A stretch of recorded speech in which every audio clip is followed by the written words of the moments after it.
Il y a 5 ans, Flore et sa famille sont à leur domicile quand des cambrioleurs entrent par effraction. Un soir, on était dans notre cuisine et en fait, on a entendu un bruit, mais on n'a pas trop réagi. On a cru que c'était notre chat qui était en train de faire un peu de barouin, quoi.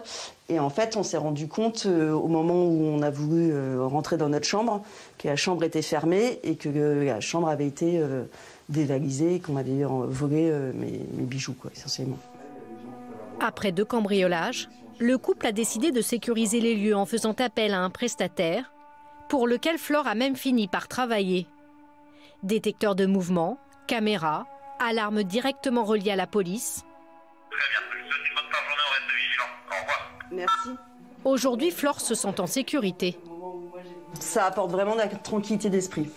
C'est vraiment de se sentir un peu... D'abord, vous avez un peu le sentiment d'avoir fait tout ce qui était en votre possible pour protéger votre domicile et puis surtout votre famille.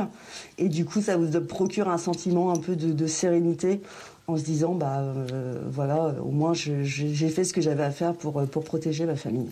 Au moment où vous souhaitez quitter votre domicile, passez votre badge, ça l'enclenche, vous partez et puis ça la met en route. Comme Flore, plus de 2 millions de Français ont installé un système de télésurveillance. Certains clients décident, eux, de se protéger seuls. La clé, c'est la porte blindée.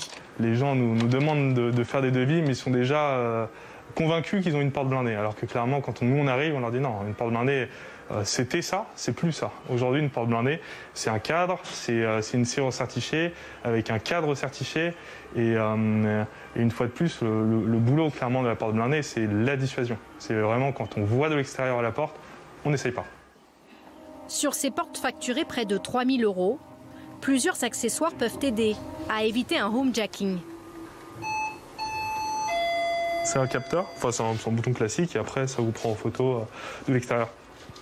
Et après vous avez une petite carte mémoire qui permet de voir justement toutes les personnes qui ont sonné. Ensuite vous avez également l'entrebâilleur, donc qui permet d'entrebâiller la porte et d'être en sécurité malgré que la porte est entrouverte. C'est pour éviter l'intrusion d'une personne évidemment mal intentionnée. Pour les plus fortunés ou les plus inquiets, il y a la Panic Room, un système de sécurité très en vogue aux États-Unis. La Panic Room, un refuge blindé, dissimulé au cœur de la maison.